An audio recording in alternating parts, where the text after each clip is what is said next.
Hello there, I'm Rebecca. I'm 28 years old, fresh off the boat of a wedding to Richard, a man 7 years, my senior. But let's rewind a bit, shall we?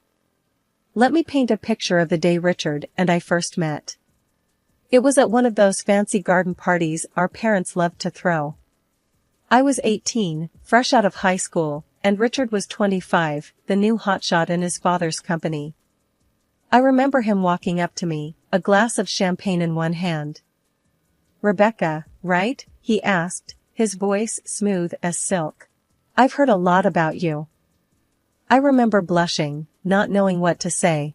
"And you're Richard. I've heard a lot about you too." He laughed, a sound that made my heart flutter. Hopefully, all good things.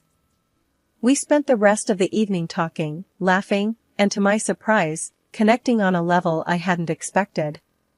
It was that night that our parents, seeing us together, got the idea of us getting married. It took a few more years, but eventually, their plan came to fruition. Before we got married, we signed this prenup. It was a pretty simple deal. If one of us cheated, the other got to call it quits and walk away with a cool $3 million. I had no plans of playing away, so I put pen to paper without batting an eyelid. I remember the day we signed that agreement. My dad, a man of few words, but a heart as big as an ocean, looked at me with concern in his eyes. "Are you sure you're okay with this, Rebecca?" he asked. His voice was steady, but I could hear the underlying worry. "Dad, it's fine," I reassured him, giving him a quick hug. "I trust Richard, and he trusts me. This is just a formality." Richard was there too. It was he who insisted on signing this paper. "I don't want you to feel like you're being cornered, Rebecca," he said, his voice sounded a little strained.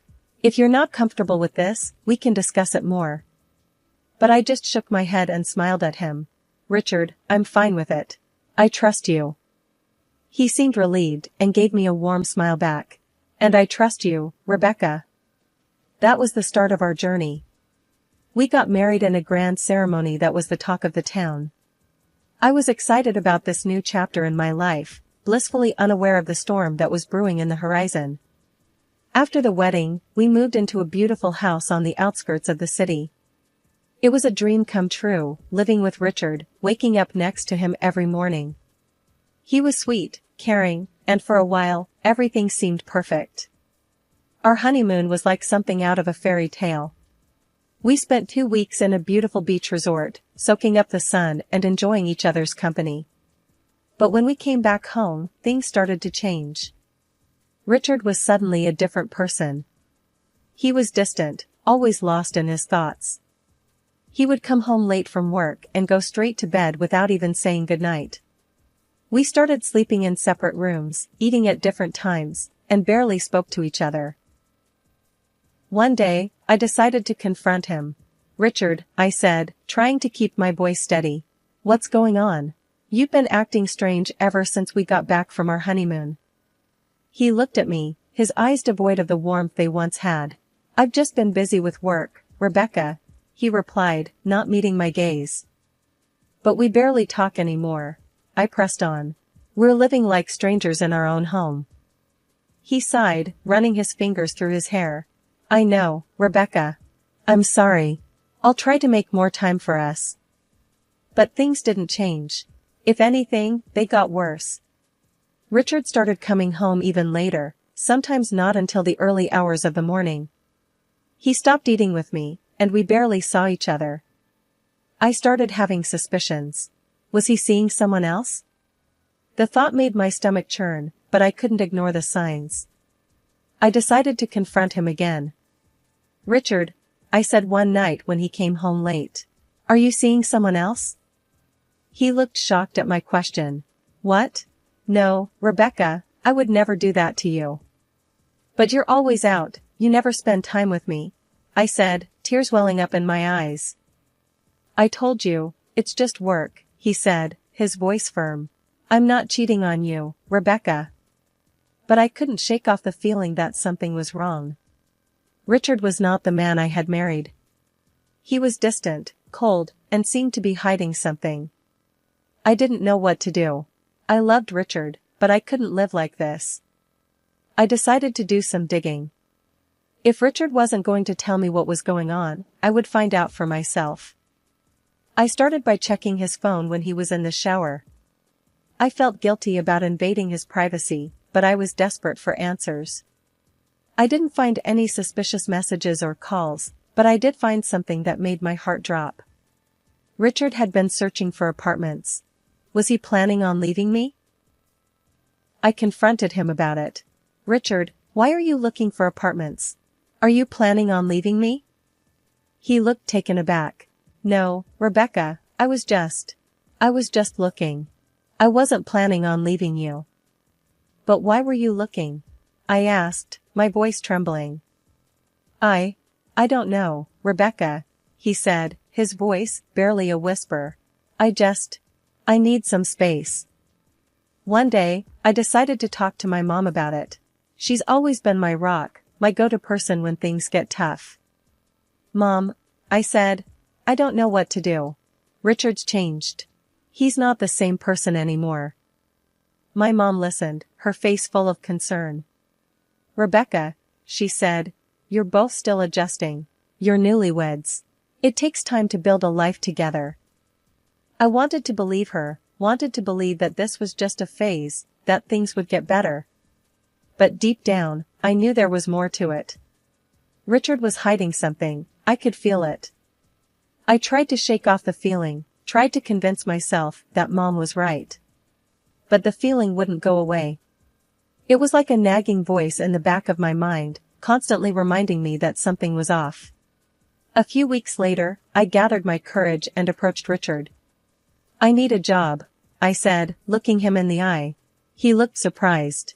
You want to work? He asked, raising an eyebrow. I nodded. Yes, I need to do something, Richard. I can't just sit at home all day.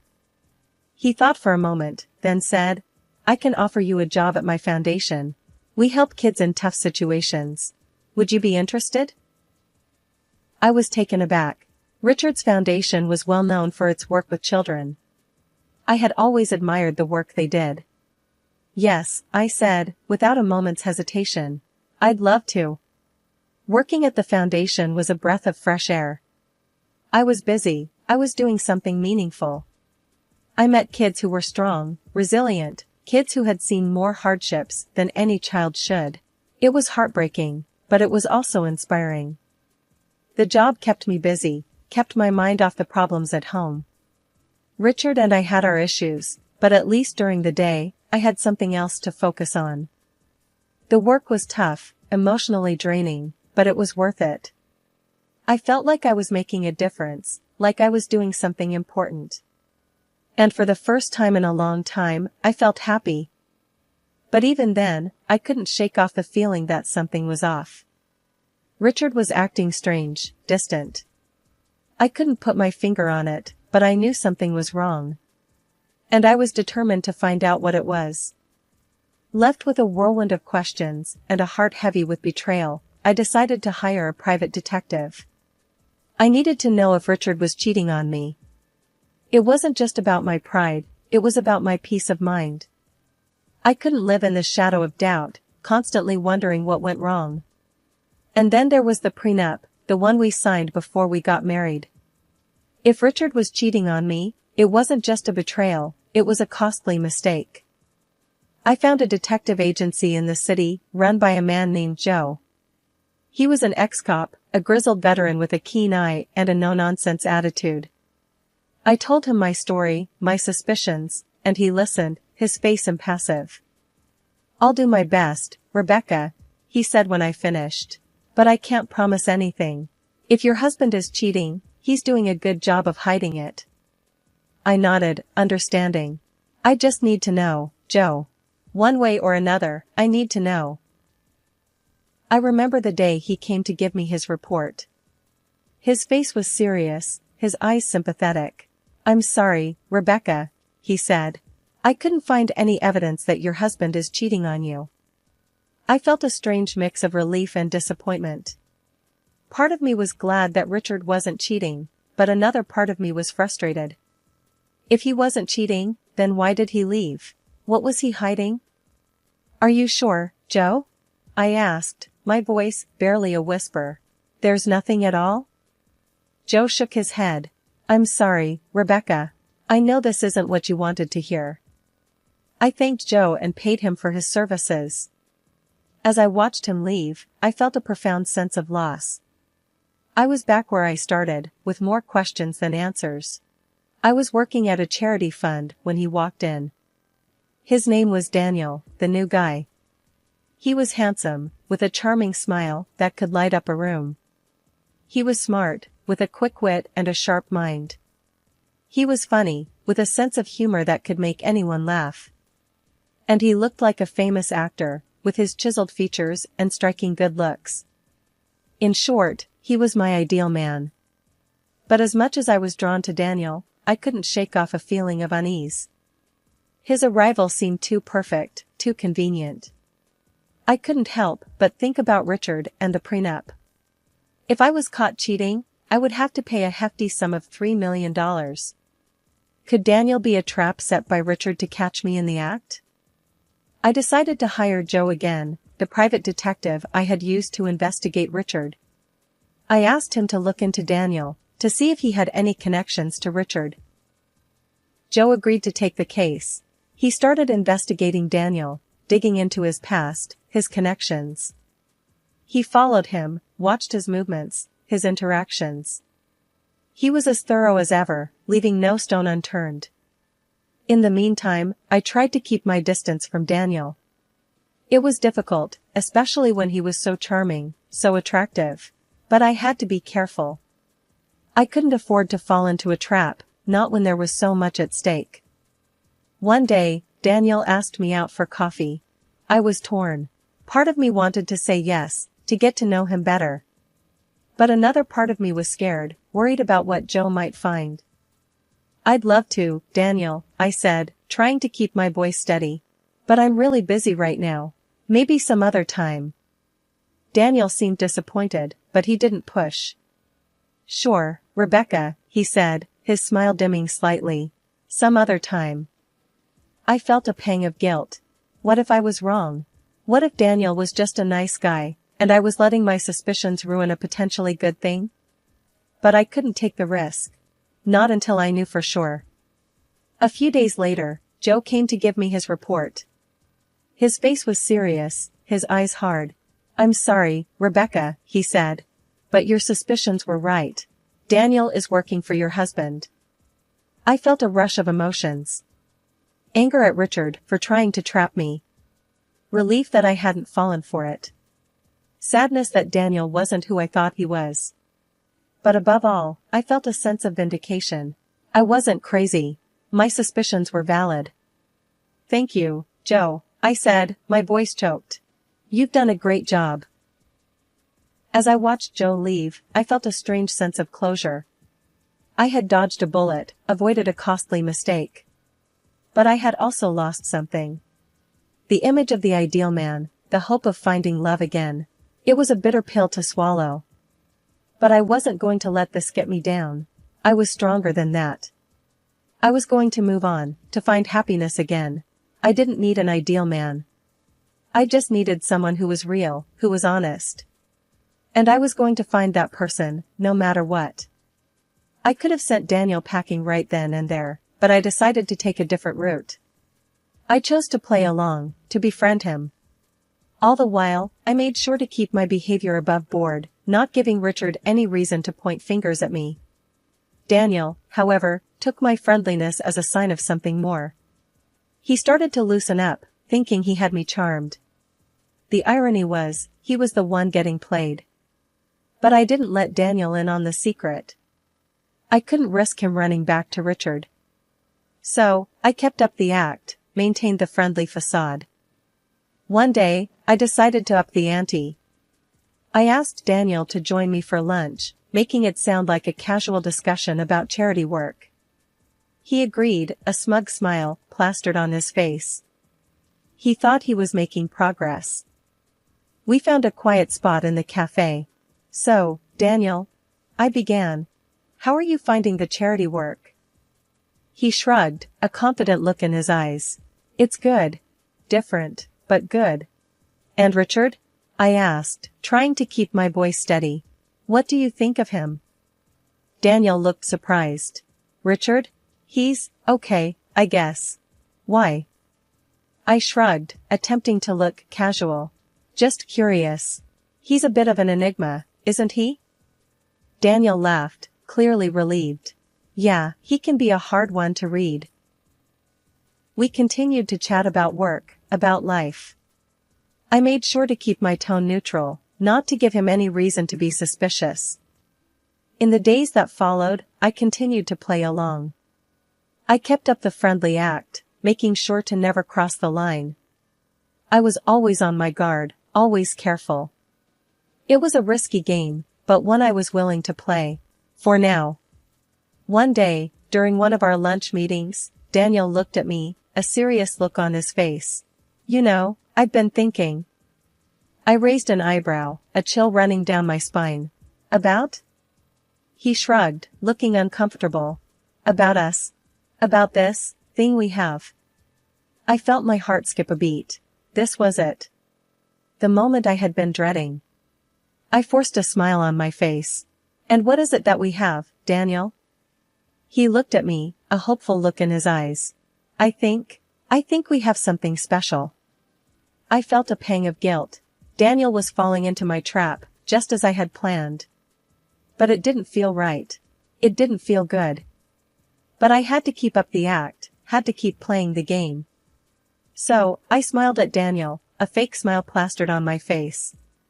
Yes, Daniel, I said, my voice barely a whisper. We do have something special. And just like that, I had set the trap. The game was on. But at what cost? The Cold War at home with Richard was as icy as ever. We'd occasionally run into each other, exchange chilly greetings, and then retreat to our separate corners. Most nights, he'd be at his apartment, claiming it was more convenient for his work commute. One sunny afternoon, I dialed Daniel's number. I laced my voice with a warmth that was as fake as his documents, inviting him over to my place. He probably thought I was finally ready to give in to his advances. Poor guy, he couldn't have been more wrong. As Daniel stepped into my home, he was greeted not by a seductive housewife, but by my old classmate, now a stern-faced police officer. He'd agreed to help me out, and the surprise on Daniel's face was worth every bit of it. The officer checked Daniel's papers and, as expected, they were as fake as a $3 bill. Now, it was time for my move. I offered Daniel a choice. He could either stick with Richard and face the consequences of his fake documents, or he could switch sides and work for me. Daniel's eyes darted between me and the officer, and after a moment of silence, he nodded. He agreed to my deal. Checkmate, Richard. With that, the real game began. I had Richard's pawn now playing for my side. But I knew this was just the beginning. Richard was a crafty man, he wouldn't go down without a fight. In the days that followed, I kept a close watch on Daniel. Despite his agreement, I knew I couldn't fully trust him. He was a wild card, a potential threat, but for the time being, he was a useful one. One day, I summoned Daniel to my office. We need to talk, I said, my tone serious. He looked at me, a hint of unease in his eyes. About what? About Richard, I replied. I need to know everything. His plans, his strategies, everything. Daniel hesitated, then nodded. Okay, I'll tell you everything I know. And just like that, I had my insider. My counterattack was ready. But this was just the beginning. The real battle was still ahead of us. Richard wouldn't go down without a fight, and I had to be prepared. I had to be ready. Because this wasn't just a game anymore, it was war. And in war, there are no rules. Only survival.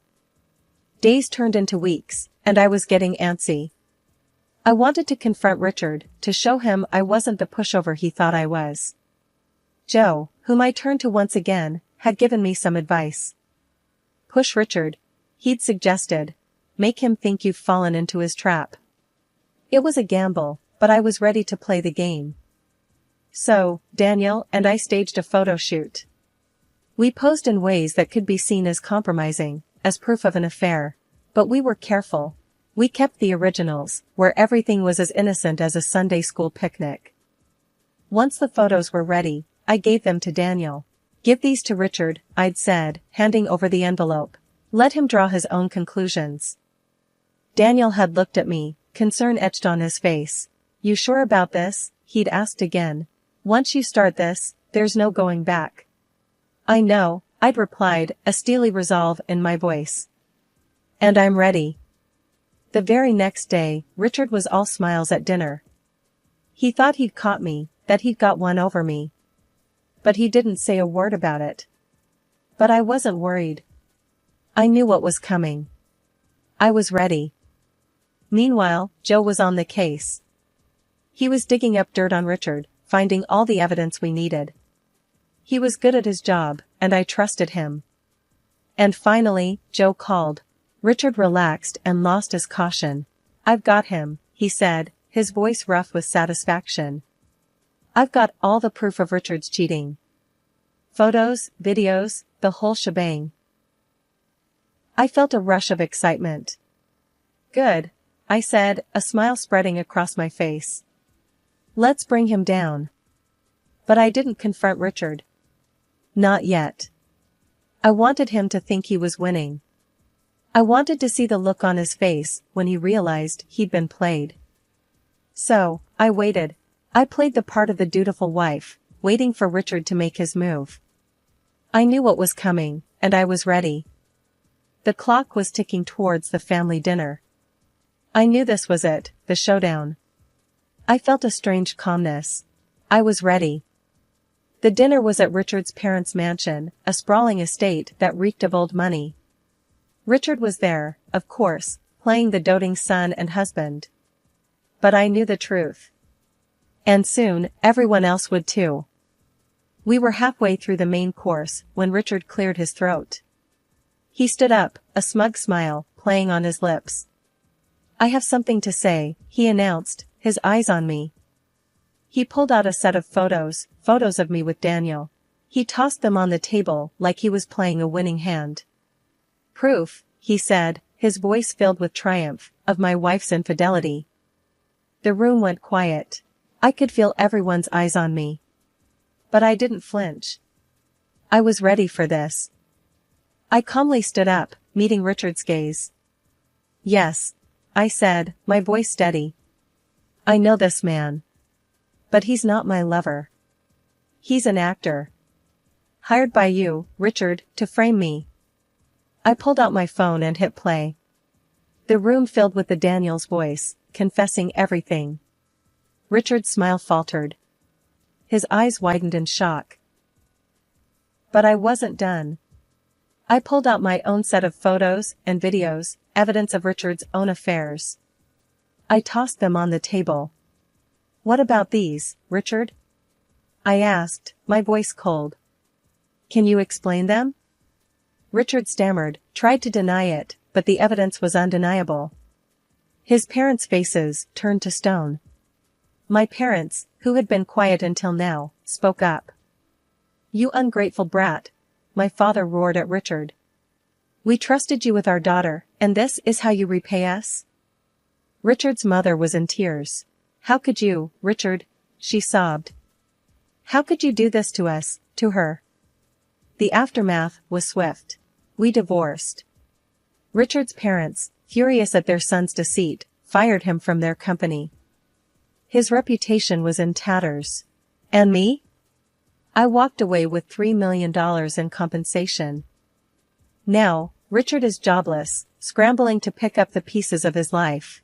And me? I'm free. I'm enjoying the peace, the silence. I'm enjoying my life without Richard. I won. I took on Richard and won. I outsmarted him, played his own game better than he did. And it feels good. It feels right.